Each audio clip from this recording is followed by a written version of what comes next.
Health talk है। अभी तक हमने इंपॉर्टेंस ऑफ न्यूट्रिशन के बारे का में जो सीरीज थी उसके बारे में हमने मैक्रो न्यूट्रिएंट्स के बारे में समझा। मैक्रोज जो होते हैं ना, यानी जो चीज़ें हमको ज़्यादा क्वांटिटी में लगती हैं।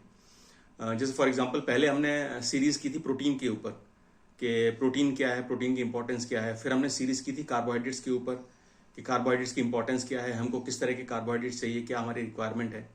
अब उसी को आगे बढ़ाते हुए तीसरा और सबसे इंपॉर्टेंट मैक्रो न्यूट्रिएंट जो है उसके बारे में बात करते हैं, और वो मैक्रो न्यूट्रिएंट है फैट्स, है ना। फैट के बारे में बहुत सारे मिथ्स होते हैं, फैट के बारे में बहुत सारी भ्रांतियां होती हैं, और फैट्स के बारे में बहुत सारे कंफ्यूजन्स भी होते हैं। तो आइए फैट्स के बारे में बात करते हैं।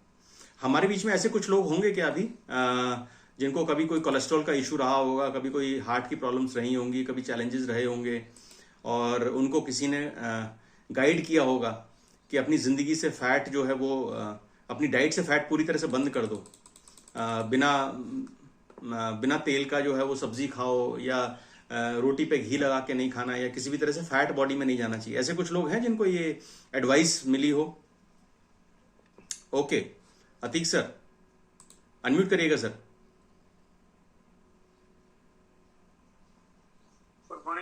Good morning Atiq sir. Sir आपको क्या हाई कोलेस्ट्रॉल का इशू था क्या आपको? हाँ सर, 2017 के टाइम पे मेरा 2 बार फेस पैरालाइज हुआ था। अच्छा, तो आपको ये एडवाइस मिला था कि आपके 1 साल के डिफरेंस में 2 बार हो गया था। मतलब पहले राइट साइड हुआ था, फिर लेफ्ट साइड हुआ था। अच्छा, तो उसके उसको डॉक्टर ने यही बताया था कि आपका कोलेस्ट्रॉल बढ़ा हुआ है, आप उसको मेंटेन करें, फैट कम करें, ऑयली चीज कम खाएं और जंक फूड ना खाएं। घी खाने का बहुत शौक था, लेकिन उसने मना कर दिया तो कम हो गया। आज भी कम है। अच्छा। बाकी तो जब से मैराथन ज्वाइन किया तब से तो बंद कर दिया। अच्छा, ग्रेट। उसने काफी सारी चीजें बंद करा दी थी। काफी सारी चीजें बंद करा दी थी, ठीक है। तो आपको ये डिफरेंस समझ में आया था? आपको उन्होंने डॉक्टर ने ये बताया था कि आपका जो है कोलेस्ट्रॉल लेवल हाई है, तो इसमें गुड कोलेस्ट्रॉल हाई है या बैड कोलेस्ट्रॉल हाई है, और क्या चीज पर हम पे काम करना चाहिए, ये सारी चीजें विस्तार में आपने समझी थी, समझाई थी आपको, या आपको सिर्फ वैसे ही बोल दिया था कि फैट बंद कर दो? बस इतना समझाने का वक्त कहाँ है डॉक्टर के पास। हाँ ठीक है, अपना ठीक है, ठीक है, thank you so much. Jyoti ma'am, आपका भी फैट बंद हुआ था क्या पूरी तरह से? ऑयल, घी, किसी भी तरह का फैट? मेरे को एक्चुअली ना कोलेस्ट्रॉल बहुत ज्यादा आया था बीच में, तो बैड कोलेस्ट्रॉल ज्यादा था और वो कम था, गुड कोलेस्ट्रॉल होता वो कम था जी।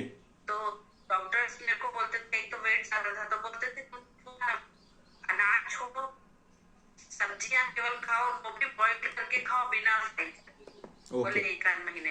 मैम आपका नेटवर्क जो है अटक रहा है मेरे ख्याल से, मुझे जो है प्रॉपर आवाज नहीं आ रही, लेकिन मुझे ये समझ में आया कि डॉक्टर ने आपको ये सजेस्ट किया था कि सब्जियां बॉईल करके खाओ और फैट वगैरह नहीं खाना, ऑयल किसी भी तरह से बॉडी में नहीं जाना चाहिए, राइट। तो ये जो है ये हमारी बॉडी में फैट ना जाए, ये सबसे आसान तरीका है कि फैट जो है हमारी बॉडी में हम डाइट में लेना बंद कर दें। लेकिन उसके पहले हमें ये समझना पड़ेगा, ज्योति मैम म्यूट कर लीजिएगा, आप यहाँ से म्यूट नहीं हो रहे प्लीज, है ना, आपके नेटवर्क में कुछ चैलेंज है जी। तो हमें ये समझना पड़ेगा कि हमारी जो थाली का कंपोजिशन होता है, मैंने पहले भी आपको बताया था, अगर आपको ध्यान हो तो, कि हेल्दी डाइट के लिए ग्लोबल न्यूट्रिशन फिलॉसफी ये बोलती है कि हम जितनी कैलोरीज दिन भर में इंटेक कर रहे हैं, यानी जितना भी हम भोजन खा रहे हैं, जितना भी हम फूड इंटेक कर रहे हैं, इसमें 40% कैलोरीज जो है वो कार्बोहाइड्रेट से आनी चाहिए, राइट। 30% कैलोरीज जो है हमारी प्रोटीन से आनी चाहिए, और 30% ही कैलोरीज हमारी फैट से आनी चाहिए, राइट। तो फैट इतना इंपॉर्टेंट है एक्चुअली, पर हम कहीं ना कहीं इस बात को मिस कर जाते हैं, और हम इस चीज को एक्सप्लोर करने की कोशिश नहीं करते कि फैट्स हमारे लिए क्यों जरूरी है, और इतना कंट्रीब्यूशन क्यों है हमारी डाइट में फैट्स का 30%। तो फैट्स इंपॉर्टेंट क्यों है, पहले इस बात पे आते हैं, है ना। फैट्स की अगर हम बात करें तो फैट्स हमारी बॉडी के लिए एनर्जी का सोर्स है। एनर्जी जबरदस्त तरीके से हमारी बॉडी को एनर्जी इससे मिलती है, और एनर्जी अगर हमें नहीं मिलेगी तो हमारी बॉडी फंक्शन नहीं कर सकती प्रॉपरली। स्पेशली हमारी ब्रेन के लिए हेल्दी फैट्स की बहुत ज्यादा जरूरत होती है। हमारे ब्रेन फंक्शन के लिए हेल्दी फैट्स की बहुत ज्यादा जरूरत होती है, राइट? और इस बात को नॉर्मली साइंस में कहा जाता है कि our brain is second heart, है ना? या फिर हम ये भी कह सकते हैं our heart is second brain. तो यानी वो हर चीज जो हमारे हार्ट के लिए हेल्दी है वो हमारे ब्रेन के लिए हेल्दी है, और हर एक वो चीज जो हमारे ब्रेन के लिए हेल्दी है हमारे हार्ट के लिए हेल्दी है। तो इसका मतलब कि हेल्दी फैट्स ना ही सिर्फ हमारे ब्रेन की रिक्वायरमेंट है बल्कि हमारे हार्ट की भी रिक्वायरमेंट है। हमारी हार्ट की प्रॉपर फंक्शनिंग के लिए फैट्स का होना बहुत ज्यादा जरूरी है, और हमें जो एनर्जी मिलती है काम करने के लिए, अपनी डेली फंक्शनिंग के लिए, उसके लिए कार्बोहाइड्रेट के साथ साथ फैट्स बहुत ज्यादा इंपॉर्टेंट है। और एक चीज पहले भी हमने हेल्थ टॉक में डिस्कस किया है, आज वापस मैं इस चीज को रिपीट कर रहा हूं, लेकिन रिपीट करने से अच्छा है ना मैं आपसे पूछ लूं तो शायद ज्यादा अच्छा रहेगा। इससे जो है ये भी पता लग जाएगा कि पुरानी हेल्थ टॉक जो आपने ध्यान से सुनी या नहीं सुनी। तो सवाल मेरा ये है कि 1 ग्राम फैट से कितनी कैलोरीज एनर्जी मिलती है, हमको कोई बताएगा? 1 ग्राम फैट से कितनी कैलोरी एनर्जीज मिलती है हमको, ये कोई बताएगा? अभी तक सिर्फ एक हैंड रेज हुआ है, ओनली वन।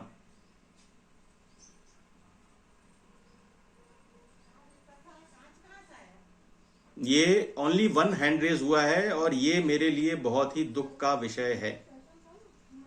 वेरी सैड कि हम हेल्थ टॉक्स करते हैं, आप लोग इन चीजों को ध्यान नहीं रखते हैं, याद नहीं रखते हैं, ये गलत है। अब गूगल कर करके हैंड रेज कर रहे हैं क्या? चलो कोई बात नहीं, गूगल करके भी हैंड रेज किया तो अच्छी बात है, कम से कम आपने सर्च तो किया। राइट, चलिए। आहा, अनुपमा मैम स्वागत है आपका, बहुत बहुत स्वागत है आपका। Good morning sir. Good morning. Google किया था। गूगल किया था, अच्छा। क्या मिला? नहीं, मतलब ट्वाइस लिखा हुआ है इसमें कि 1 ग्राम फैट में 9 कैलोरी। हाँ, 1 ग्राम फैट में 9 किलो कैलोरीज एनर्जी होती है, राइट? और अच्छा, इसके साथ साथ चलिए एक चीज और बताइए अनुपमा मैम, अनम्यूट करिएगा, इसके साथ दूसरा टेस्ट भी हो जाए। प्रोटीन्स में कितनी होती है? 4 कैलोरी।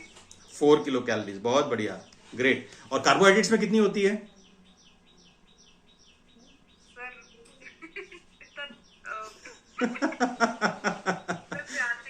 ध्यान नहीं है? अच्छा, चलिए देखिए प्रमिला मैम बताएंगी आपको। Good morning ma'am. 4। तो कार्बोहाइड्रेट में 1 ग्राम कार्बोहाइड्रेट में 4 किलो कैलोरीज होती हैं, 1 ग्राम प्रोटीन में 4 किलो कैलोरीज होती हैं, और 1 ग्राम फैट में 9 किलो कैलोरीज होती हैं, राइट? तो ये एनर्जी का एक अच्छा सोर्स है। तीसरी चीज जो इंपॉर्टेंट है वो ये है कि हमारी बॉडी को इंसुलेशन प्रोवाइड करता है और हमारी बॉडी को प्रोटेक्शन प्रोवाइड करता है, राइट? हमारी बॉडी को इंसुलेशन प्रोवाइड करता है, यानी जो टेम्परेचर वेरिएशन होता है इससे हमारी बॉडी को प्रोटेक्ट करता है। और कई बार हम जैसे गिर जाते हैं, है ना, ये हमारी जो ऑर्गन्स हैं उनको कहीं इंजरी नहीं हो जाए, तो इसके लिए नेचुरली हमारे ऑर्गन्स के चारों तरफ जो है एक फैट की लेयर की प्रोटेक्शन होती है ना? जैसे जब विजरल फैट का हमने बात की थी, विजरल फैट का जब टॉपिक लिया था तो आपको बताया था कि एब्डोमिनल एरिया जो होता है हमारे हार्ट से लेके हमारे लोअर एब्डोमेन तक, ये सारा पोर्शन जो है ये एक्सपोज रहता है। यहां पे कोई भी हमारा फ्रेम नहीं है ना, हड्डियों का कोई ढांचा नहीं है इसके चारों तरफ, तो ये पूरी तरह से एक्सपोज रहता है इंजरी के लिए, यानी कहीं भी हम गिर सकते हैं तो हमको डायरेक्ट इंजरी हो सकती है। तो उसके प्रोटेक्शन के लिए हमारे जितने भी एब्डोमिनल ऑर्गन्स हैं उसके प्रोटेक्शन के लिए क्या होता है, नेचुरली एक फैट की लेयर उन ऑर्गन्स की चारों तरफ रहती है जो कि हमें कुशन प्रोवाइड करती है कि हमारे उन ऑर्गन्स में डैमेज ना हो, राइट? ये बात अलग है कि वो विजरल फैट धीरे धीरे धीरे धीरे बढ़ता जाता है और हम अपने ऑर्गन्स को अंदर से जो है वो परेशान करने लगते हैं, राइट? तो इंसुलेशन प्रोवाइड करता है और प्रोटेक्शन देता है हमको। एक और इंपॉर्टेंट चीज हम ये भी जानते हैं कि हमारी बॉडी का जो सबसे छोटा इकाई यूनिट जो है वो है सेल, राइट? और आपके लिए जानकारी के लिए बता दूं कि सेल की जो आउटर मेम्ब्रेन होती है ना, सेल का जो कवर होता है, जो आउटर मेम्ब्रेन होती है वो फैट से बनती है। तो अगर हमारी बॉडी में फैट नहीं रहेगा तो हमारी सेल की जो आउटर मेम्ब्रेन है वो हेल्दी नहीं होगी और हमारे सेल डैमेज होने की प्रोबेबिलिटी बढ़ जाती है, राइट? तो हमारे सेल्स हेल्दी रहें और स्ट्रांग रहें, उसके लिए हमारी बॉडी में फैट का होना बहुत ज्यादा जरूरी है। ये बात अलग है कि हम आगे आपको ये भी बताएंगे कितना फैट चाहिए और किस तरह का फैट चाहिए, है ना, वो समझना इंपॉर्टेंट है। लेकिन फैट खत्म कर देना डाइट से वो इंपॉर्टेंट नहीं है। लास्ट, अभी हम बात कर रहे हैं मैक्रोज की, लेकिन हम ये जानते हैं कि मैक्रोज के साथ साथ माइक्रोज भी इंपॉर्टेंट होते हैं, यानी वाइटामिन भी इंपॉर्टेंट होते हैं हमारी न्यूट्रिशन में, राइट? और कुछ वाइटामिन ऐसी होती हैं जो कि फैट सॉल्युबल होती हैं, राइट? जैसे कुछ वाइटामिन होती हैं जो वाटर सॉल्युबल होती हैं, जैसे विटामिन सी, ये वाटर सॉल्युबल होती है, यानी ये पानी के थ्रू हमारी बॉडी में जाती है। लेकिन कुछ वाइटामिन ऐसी होती हैं जो फैट सॉल्युबल होती हैं, जैसे vitamin A, vitamin D, vitamin E और विटामिन के। ये फैट सॉल्युबल विटामिन होती हैं, यानी कि इनके एब्जॉर्प्शन के लिए हमारी बॉडी में हमें फैट की जरूरत होती है।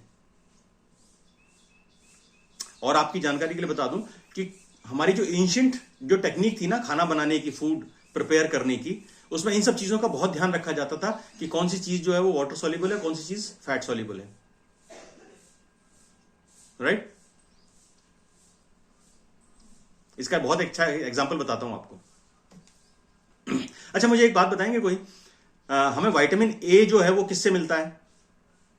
विटामिन ए, कोई भी रैंडमली कोई भी हाथ खड़ा करके बताए विटामिन ए किस में अच्छा होता है? कोई भी नहीं? अच्छा, ज्योति मैम बताएंगी। Yes Jyoti ma'am, vitamin A किस में अच्छा होता है? सर, जो ऑरेंज कलर की जो वेजिटेबल्स होती है ना, लाइक कैरेट, पपाया, ये सब। लाइक कैरेट, है ना? तो आपने नोटिस किया होगा कि गाजर में विटामिन ए होता है, राइट? तो विटामिन ए को एब्जॉर्ब करने के लिए हमको किसकी जरूरत पड़ेगी? फैट की। अगर हमारी बॉडी में फैट नहीं होगा तो विटामिन ए एब्जॉर्ब नहीं होगा, राइट? और हमारे पुराने जमाने के जो लोग हैं उन्होंने एक डिश का इजाद किया था जिसको बोलते हैं गाजर का हलवा, राइट? हाँ, तो गाजर का जो विटामिन ए है वो जो मिल्क का जो फैट होता है उसके प्रेजेंस में हमारी बॉडी में अच्छे से एब्जॉर्ब होता है, राइट? हालांकि ये बात अलग है कि हमने गाजर के हलवे की स्थिति बिगाड़ दी है, उसमें बहुत सारा शुगर डाल के, बहुत उसको स्वीट करके और उसमें और सारा खोआ वगैरह डाल के, लेकिन अगर उसको दूध में पकाया जाए तो गाजर का halwa with a controlled sugar intake, तो वो गाजर का हलवा हमारे लिए अच्छा होता है क्योंकि विटामिन ए रिच होता है और विटामिन ए जो है फैट के साथ साथ हमको मिलता है, तो हमारी बॉडी में एब्जॉर्प्शन कंप्लीट हो जाता है एक्चुअली इसका, राइट? तो इस वजह से हमको ये समझना है कि कुछ माइक्रो न्यूट्रिएंट्स हैं जो फैट सॉल्युबल होते हैं और फैट के प्रेजेंस में ही एब्जॉर्ब होते हैं। अगर हमारी बॉडी में फैट नहीं जा रहा है किसी भी तरह से, तो ये जो विटामिन हम किसी भी डाइट के माध्यम से अगर बॉडी में ले भी रहे हैं ना, तो हमारी बॉडी में एब्जॉर्ब नहीं होंगे, राइट? तो इसलिए हेल्दी फैट्स का इंटेक करना बहुत ज्यादा जरूरी है। आइए अब समझते हैं कि टाइप ऑफ फैट्स क्या क्या, कितनी तरह के फैट्स होते हैं और हमारे लिए कौन कौन से हेल्दी फैट्स हैं, उसके बाद फिर हम डिस्कस करेंगे, राइट? तो दो तरह के फैट्स होते हैं, एक होता है सैचुरेटेड फैट्स और एक होते हैं अनसैचुरेटेड फैट्स, राइट? अब सैचुरेटेड फैट्स और अनसैचुरेटेड फैट्स का अगर मैं केमिकल कंपोजिशन आपको बताने जाऊंगा ना तो आप कंफ्यूज हो जाएंगे, है ना? और उतनी जानकारी की हमको जरूरत भी नहीं है ना, हम साइंस को एग्जाम थोड़ी देने वाले हैं। हमें अपनी जरूरत के हिसाब से फिटनेस में, हेल्थ में क्या जरूरी है हमको वो समझ में आना चाहिए। तो हम इसको इस तरह से क्लासिफाई कर सकते हैं कि सैचुरेटेड फैट्स वो हैं जो रूम टेम्परेचर के ऊपर जम जाते हैं, राइट? सैचुरेटेड फैट्स वो हैं जो रूम टेम्परेचर के ऊपर जम जाते हैं। इसमें जो है जैसे एनिमल फैट हो सकते हैं जो हमको मीट वगैरह से मिलते हैं, नॉन वेजिटेरियन सोर्सेज जो होते हैं उनसे मिलते हैं, वो सैचुरेटेड फैट्स हैं। या फिर जो हमको डेयरी से मिलते हैं, फॉर एग्जांपल घी आपने देखो ना रूम टेम्परेचर पे जम जाता है नॉर्मली, है ना? या फिर कुछ प्लांट बेस्ड भी हो सकते हैं जैसे कोकोनट ऑयल, वो रूम टेम्परेचर पे जम जाता है, और जैसे पाम ऑयल वो रूम टेम्परेचर पे जम जाता है। तो ये चीजें जो हैं ये सैचुरेटेड फैट्स हैं। और सैचुरेटेड फैट्स हमारे लिए उतने हेल्दी नहीं हैं, हालांकि इसमें कुछ एक्सेप्शन भी है। जैसे कोकोनट ऑयल की अगर मैं बात कर रहा हूं तो कोकोनट ऑयल जो एक्स्ट्रा वर्जिन कोकोनट ऑयल होता है वो हमारे लिए हेल्दी होता है। वो कैसे होता है उसके बारे में मैं आगे बात करूंगा, जब हम कोलेस्ट्रॉल की बात करेंगे ना, फैट से कोलेस्ट्रॉल का रिलेशन जब सेट करेंगे तब मैं कोकोनट ऑयल के बारे में आपको विस्तार से बताऊंगा, राइट। लेकिन हमें सैचुरेटेड फैट्स जो है वो अपनी डाइट में कम रखने चाहिए, राइट। और दूसरे होते हैं अनसैचुरेटेड फैट्स, यानी जो रूम टेम्परेचर पे जमते नहीं है, जैसे डिफरेंट ऑयल्स हुए ना, वेजिटेबल ऑयल्स वगैरह हुए, वो अनसैचुरेटेड फैट्स हैं। लेकिन उसमें भी हमें यह चीज ध्यान रखनी पड़ेगी कि अनसैचुरेटेड फैट्स में कौन से जो है वो फैट्स हमारे लिए हेल्दी हैं और कौन से फैट्स हमारे लिए अनहेल्दी हैं। अब आते हैं आगे की तरफ, और वो क्लासिफिकेशन जो है वो सैचुरेटेड फैट्स का क्लासिफिकेशन है, जिसको हम कहते हैं मोनोसैचुरेटेड फैट्स, पॉलीसैचुरेटेड फैट्स और ट्रांस फैट्स, राइट। तो मैंने मोनोसैचुरेटेड फैट्स जो हैं वो जैसे हो गया olive oil, right, plant base, avocados से जो मिलता है, जो नट्स जो जो जो नट्स और ड्राई फ्रूट्स होते हैं जिनसे हमको ऑयल्स एक्सट्रैक्ट कर सकते हैं वो, या सीड्स जो हुए, खाने पीने के जो सीड्स हुए, सनफ्लावर ऑयल हुआ, सनफ्लावर सीड्स हुआ, पंपकिन सीड हुआ, ये सारी चीज जो है इनसे हमको मोनोसैचुरेटेड फैट्स मिलते हैं और ये लिक्विड रहते हैं at room temperature. Polyunsaturated fats जो हैं वो भी लिक्विड रहते हैं रूम टेम्परेचर पे, लेकिन उसमें दो अलग अलग तरह के फैटी एसिड्स मिलते हैं जिसको हम बोलते हैं ओमेगा 3 फैटी एसिड्स और omega 6 fatty acids, right.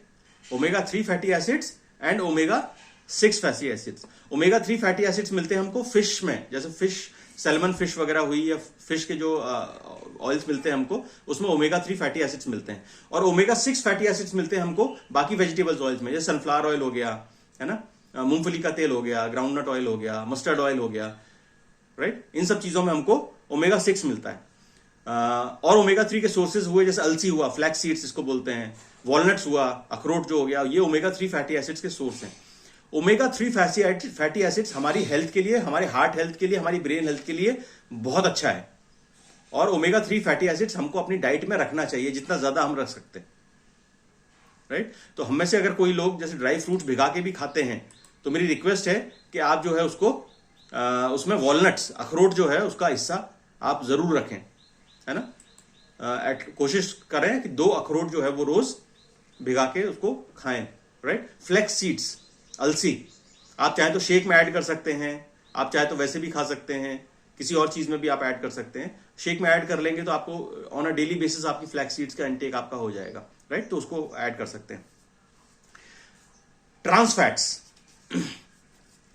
Trans fats जो होते हैं ये हाइड्रोजनेटेड फैट्स होते हैं, यानी जब ऑयल की प्रोसेसिंग होती है तो जब हीटिंग होती है उसकी, तो ऑयल उस प्रोसेस से गुजरता है कि जिसमें उसका हाइड्रोजनेशन हो जाता है।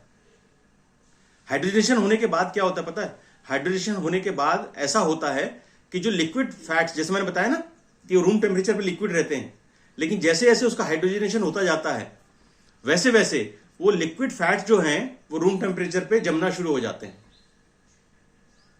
जैसे जैसे ऑयल का हाइड्रोजनेशन होता है वैसे वैसे लिक्विड फैट्स जो हैं वो रूम टेम्परेचर पे जमना शुरू हो जाते हैं। और जितने भी प्रोसेस्ड फूड्स हैं, जितने भी पैकेज्ड फूड्स हैं, उन सब में ट्रांस फैट अवेलेबल है। आप अगर पैकेट को पलट के आप पैकेट में इंग्रेडिएंट्स अगर देखेंगे ना, उसमें जो लेबल में होते हैं उसमें ट्रांस फैट्स मेंशन्ड होगा। तो जितने भी पैकेज फूड्स हैं, नमकीन मिल जाएंगे आपको, चिप्स मिलेंगे, कुरकुरे, बेकरी आइटम, बिस्किट्स वगैरह जो है आप देखेंगे उसमें नोटिस करेंगे, जब इंग्रेडिएंट, जब लेबल आप पढ़ेंगे तो उसमें ट्रांस फैट्स होता है। और ट्रांस फैट्स हमारी बॉडी के लिए बिल्कुल भी हेल्दी नहीं है। ट्रांस फैट्स हमको सबसे पहले अपनी डाइट से एलिमिनेट करना चाहिए।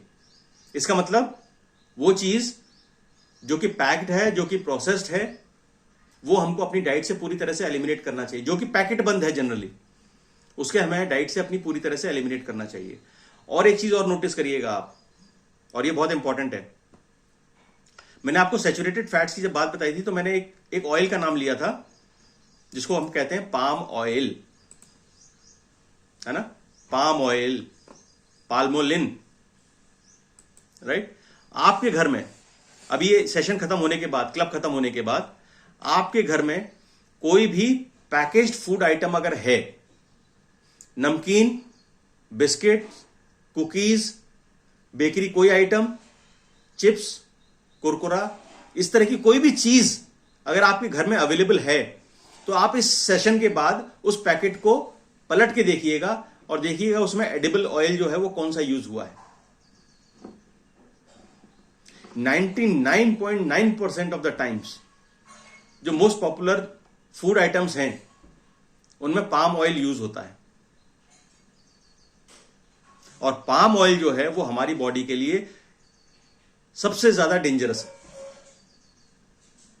सबसे ज्यादा डेंजरस है। क्योंकि पहली चीज, एक तो सैचुरेटेड फैट्स है, और दूसरा जब वो हीट होके हाइड्रोजनेट होता है तो वो डेंजरस ट्रांस फैट्स में कन्वर्ट हो जाता है।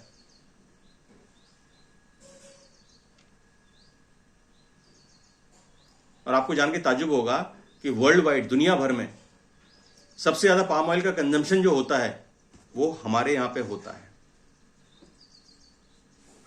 सबसे ज्यादा इंपोर्ट जो पाम ऑयल का होता है वो हमारे यहां पे होता है। तो अतीक सर और बाकी सभी लोग जिनको भी डॉक्टर ने फैट मना किया है, कोलेस्ट्रॉल के लिए मना किया है, इनिशियली तो सबसे पहले जो है वो आपको क्या करना चाहिए कि अगर आप अपनी डाइट से घी या दूसरे ओमेगा 3 या ओमेगा 6 फैटी एसिड्स जो आप अवॉइड करना शुरू करते हैं, उससे पहले इंपॉर्टेंट ये है कि हम ट्रांस फैट्स अवॉइड करना शुरू करें अपनी डाइट से, हम पाम ऑयल अवॉइड करना शुरू करें अपनी डाइट से, हम हाइड्रोजनेटेड ऑयल यूज स्टॉप करना शुरू करें अपने डाइट से। क्योंकि मैंने अक्सर ये लोगों को देखा है कि लोग घर में जो है रोटी में घी लगा के नहीं खाते, ये बोल के कि मुझे कोलेस्ट्रॉल है, मेरी रोटी में घी नहीं लगाना, पर वही आदमी बाहर जाके आराम से 2 समोसे या 2 कचौरी दबा लेते हैं, है ना। तो एक्चुअली हमारे लिए फैट हेल्दी कौन सा है वो समझना ज्यादा जरूरी है, और हम फैट को पूरी तरह से अवॉइड करें वो ठीक नहीं है, क्योंकि हमारी डाइट का 30% फैट से मिलना चाहिए एनर्जी हमको, राइट। तो सही फैट कौन सा है जो हमें यूज करना चाहिए, इसके बारे में हम आगे बात करेंगे। आज के लिए बस इतना ही। तो आज हमने समझा कि फैट की इंपॉर्टेंस क्या है, फैट हमारे लिए क्यों जरूरी है, फैट के टाइप्स कितने होते हैं, किस किस तरह के फैट्स होते हैं। अब आगे आने वाले टाइम में हम बात करेंगे कि हमारी फैट की रिक्वायरमेंट जो है, अगर हम ग्रामेज में बात करें तो कितनी होती है, कैलोरी से ग्रामे में कन्वर्ट करने की कोशिश करेंगे, और ओमेगा 3 ओमेगा 6 में फैटी एसिड्स में से कौन सी इंपॉर्टेंट है, और हमारे कोलेस्ट्रॉल पे इसका क्या रिलेशन है, क्या इफेक्ट पड़ता है, इसके बारे में हम आगे आने वाली सीरीज में बात करेंगे। तो बने रहिए हमारे साथ। आज के लिए बस इतना ही। Thank you so much and back to Ritesh sir.